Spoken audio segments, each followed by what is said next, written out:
Hi అండి, నా పేరు సంధ్య. అందరూ ఎలా ఉన్నారండి? అందరూ బాగుండాలని కోరుకుంటున్నాను. అందరికంటే కొంచెం ఎక్కువ బాగుండాలని కోరుకుంటున్నాను. మీరందరూ వినాయక చవితి ఎలా చేసుకున్నారండి? నేనైతే బాగా చేసుకున్నాను. మీరందరూ కూడా బాగా చేసుకున్నారని అనుకుంటున్నాను. ఇక్కడైతే మన వినాయక చవితి రోజు ముందు రోజు అండి, ఇది అచ్చు బెల్లాన్ని అయితే ఈ విధంగా నేను పౌడర్ని చేసుకుంటున్నాను. వీటినే నేను పరమాన్నానికి, అలాగే పానకానికి, స్వీట్ దేనికైనా సరే ఈ బెల్లాన్ని యూజ్ చేస్తానండి. ఈ విధంగా పౌడర్ చేసుకుని ఒక డబ్బాలో స్టోర్ చేసుకుంటున్నాను. అలాగే తర్వాత బయటకైతే వెళ్ళామండి. పత్రి, ఫ్రూట్స్ అన్నీ కూడా తీసుకోవాలి కదా.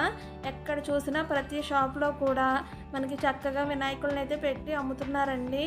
మన బుజ్జ గణేషులు అయితే రెడీగా ఉన్నారండి పూజలు అందుకోవడానికి. ఇన్ని రకాలు ఉన్నాయోనండి వినాయకుళ్ళు అయితే కనుక చూస్తున్నారు కదా. చిట్టి చిట్టిగా చాలా బుజ్జి బుజ్జిగా చాలా చాలా బాగున్నాయండి. నేనైతే తీసుకోలేదండి. ఇంట్లోనే నేను పిండి వినాయకుడిని అయితే తయారు చేసుకుంటాను, అందుకని నేను తీసుకోలేదు. ఇప్పుడైతే ఫ్లవర్ మార్కెట్కి అయితే వచ్చేసామండి. ఇక్కడ నేను పువ్వులను అయితే తీసుకుంటున్నాను. ఇక్కడ పువ్వులను అయితే అడిగానండి కాస్ట్ ఎంత అని. పావు వచ్చి 100 రూపీస్ చెప్పారు, అంటే కేజీ 400 రూపీస్ అండి మనకి. ఇక్కడ మేమైతే అన్ని రకాల పువ్వులు కలిపి ఒక పావు కేజీ అయితే తీసుకున్నామండి. తీసుకున్న తర్వాత పత్రిని అయితే తీసుకున్నాము, అలాగే కొన్ని ఫ్రూట్స్ని కూడా తీసుకున్నాము. ఇప్పుడైతే ఇంటికైతే వెళ్ళిపోతున్నామండి. చూస్తున్నారు కదా, మనకి ఇక్కడే అన్నీ కూడా దొరుకుతాయి. కొబ్బరికాయలు, అరటిపళ్ళు, మనకి పత్రికి కావాల్సినవన్నీ కూడా దొరుకుతాయండి. పాలవెల్లి కడతాం కదా, వాటికి సంబంధించినవన్నీ కూడా ఇక్కడే దొరుకుతాయి మనకి. ఎక్కడికి వెళ్ళక్కర్లేదండి. ఇప్పుడైతే ఇంటికి వచ్చేసాము. ఇక్కడ ఫ్రూట్స్ని శుభ్రంగా వాష్ చేసేసానండి. పిల్లలకైతే పసుపు రాయమని చెప్పి ఇచ్చేసాను. ఇక్కడ తోరణాలు అయితే కడుతున్నారండి మా హస్బెండ్. చూస్తున్నారు కదా, మనకి పత్రినంతా కూడా ఒక కవర్ మీద వేసుకుని ఒక పక్కగా పెట్టుకోవాలి. ఇది గరిక అండి. ఈ గరికను మనకి వినాయకుడు ప్రత్యేకంగా అయితే పెడతారు కదా, అది ఒక 10 రూపాయలు అయితే తీసుకున్నాను. ఇప్పుడైతే పిండి వినాయకుడిని అయితే తయారు చేసుకుందామండి. నేను ప్రతి సంవత్సరం కూడా ఈ విధంగానే వినాయకుడిని తయారు చేసుకుంటాను. ముందుగా ఒక కప్పులో 1/2 కప్పు గోధుమ పిండి, 1/2 కప్పు మైదా పిండిని వేసుకోవాలి. ఇప్పుడు ఒక 4 లేదా 5 స్పూన్లు పసుపునైతే వేసుకుని చూపిస్తున్న విధంగా బాగా కలుపుకోవాలి.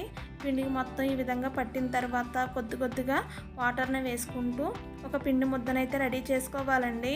చూస్తున్నారు కదా, కొద్ది కొద్దిగా వాటర్ని వేసుకోండి. ఒకేసారి వేసుకుంటే లూజ్ అయిపోతుంది, మనకి వినాయకుడు బాగా రాడండి. ఇప్పుడైతే మీ దగ్గర టూత్ పిక్స్ ఉంటే ఓకే, లేకపోతే కనుక ఇలా అగరత్తుతో ఈ విధంగా చేసుకోవచ్చు. చూస్తున్నారు కదా, ఇప్పుడైతే పిండిని ఒక బాల్స్ లాగా అయితే డివైడ్ చేసుకోవాలి. మనకి ఎంత సైజు కావాలన్నది చూస్తున్న విధంగా అయితే డివైడ్ చేసేసుకోవాలండి. మనకి కాళ్ళకి, పొట్ట, అలాగే చెవులకి సంబంధించినవన్నీ కూడా డివైడ్ చేసుకుని పక్కకు పెట్టుకోవాలి. ఇప్పుడు ఒక పీటను తీసుకోండి, లేదంటే కనుక మీరు ఏ ఆసనం మీద తయారు చేయాలనుకుంటున్నారో అదైతే తీసుకోండి. నాకు ఆల్రెడీ ఒక ఆసనం ఉంది కాబట్టి నేను పిండితో అయితే రెడీ చేయట్లేదు, అందుకని ముందుగానే బొజ్జ గణపై కాబట్టి బొజ్జనైతే రెడీ చేసేసుకున్నాను. ఇప్పుడు కాళ్ళని అయితే రెడీ చేసుకుందామండి. ఒక పిండి ముద్దను తీసుకుని 2 భాగాలుగా డివైడ్ చేసుకోవాలి. తర్వాత చూపిస్తున్న విధంగా పొడవుగా చేసుకోవాలి. మీకు ఎక్కడైనా క్రాక్స్ వస్తే లైట్గా వాటర్ని అద్దుకుంటూ ఈ విధంగా చేసుకోవాలి. ఒక పక్క సన్నంగా రావాలండి, మరో పక్క కొంచెం లావుగా ఉండాలి.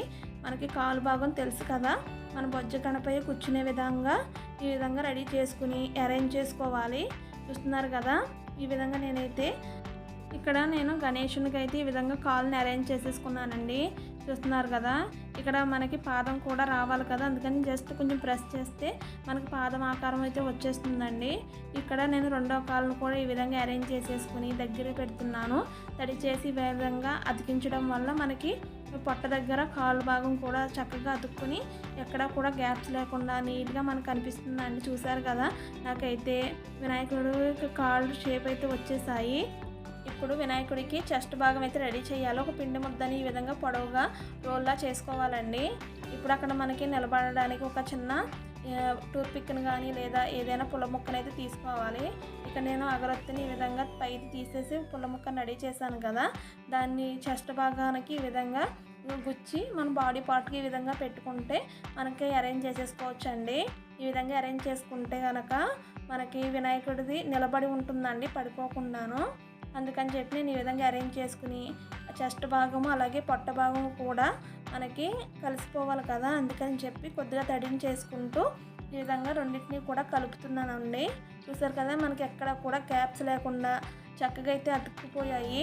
ఈ విధంగా రెడీ చేసేసుకోవాలి. ఇప్పుడు వినాయకుడికి తల భాగం అండి, హెడ్ని అయితే రెడీ చేసేసుకోవాలి. ఒక పిండి ముద్దని ఈ విధంగా రౌండ్గా చేసుకుని అరేంజ్ చేసుకోవాలండి. మనకు అలా నిలబడదు కాబట్టి ఇంకో టూత్పిక్ కానీ లేదంటే ఒక పుల్లను కానీ తీసుకుని ఈ విధంగా చక్కగా పెట్టాలండి. చూస్తున్నారు కదా, కొద్దిగా నేను తడినైతే చేశాను. ఇప్పుడు ఒక పుల్లకి ఈ విధంగా గుచ్చుకుని వినాయకుడిది అయితే హెడ్ని పెట్టుకోవాలండి. ఇప్పుడైతే మనకి పడిపోకుండా ఉంటుంది. మీకు ఇష్టం లేదు అనుకుంటే స్కిప్ చేసుకోవచ్చండి. నేనైతే ఈ విధంగా రెడీ చేసుకుంటున్నాను. చూసారు కదా, ఇప్పుడు హెడ్ అలాగే చెస్ట్ భాగం కూడా రెండు కూడా కలిసిపోయేలాగా నేను ఈ విధంగా రెడీ చేస్తున్నానండి. మీకు రెడీ చేశాక చూపిస్తాను. చూసారు కదా, మనకి హెడ్ భాగం కూడా చక్కగా అయితే రెడీ అయిపోయింది.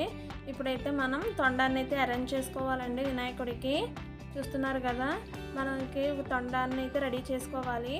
ఇప్పుడు పొడవుగా ఒక పిండి ముద్దను చేసుకుని తొండం షేప్లో అయితే చేసుకోవాలండి.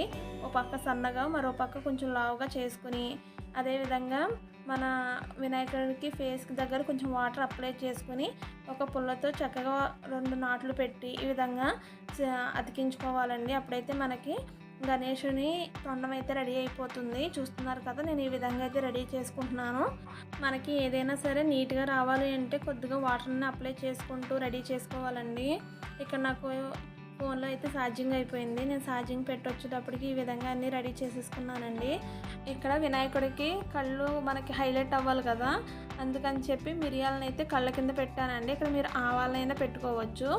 ఇక్కడ ఒక స్టోన్ లైన్ని ఈ విధంగా చిన్న చిన్న డ్రాప్స్ కింద కట్ చేసుకున్నాను. చూస్తున్నారు కదా, చేసుకున్న తర్వాత వినాయకుడికి దండ పెట్టాను కదండి పిండితోటి, అక్కడ స్టోన్ లైన్ని ఒక్కొక్కటి కట్ చేశాను కదా, వాటిని అయితే అరేంజ్ చేసుకుంటున్నాను. అరేంజ్ చేసుకున్న తర్వాత మీకు చూపిస్తాను చూడండి ఎలా వచ్చిందో అన్నది. ఇదిగోండి, ఈ విధంగా అయితే రెడీ చేసుకున్నాను. ఇప్పుడు స్టోన్ లైన్ మూడు స్టోన్స్ కింద కట్ చేసుకోవాలి. ఇప్పుడైతే చూస్తున్నారు కదా, వాటిని నేను బొట్టు కింద అయితే అరేంజ్ చేసుకున్నానండి. ఇక్కడ వినాయకుడికి హ్యాండ్స్కి లెగ్స్కి హైలైట్ అయ్యేలాగా స్టోన్ లైన్ని 4 కట్ చేసుకుని ఈ విధంగా అయితే అరేంజ్ చేసేసుకున్నాను. చూసారు కదా, ఇక్కడ ఇలా రెడీ చేసేసుకున్నాను. అలాగే మనకి వినాయకుడు తలపాగా ఉంది కదండి, అక్కడ కూడా హైలైట్ చేయడానికి స్టోన్ లైన్ అయితే ఈ విధంగా అరేంజ్ చేసుకున్నాను. పూర్తిగా రెడీ చేసిన వినాయకుడు ఎలా వచ్చాడో మీకైతే చూపిస్తాను, చూసేయండి. ఇక్కడ మా చిట్టి గణపయ్య అయితే రెడీ అయిపోయాడండి. చూసారా ఎంత చక్కగా ఉన్నాడో. నాకైతే ఈ గణేషుని తయారు చేయడానికి 12:30 అయితే అయ్యిందండి. కానీ చాలా హ్యాపీగా ఉంది, చాలా బాగా అయితే వచ్చారండి.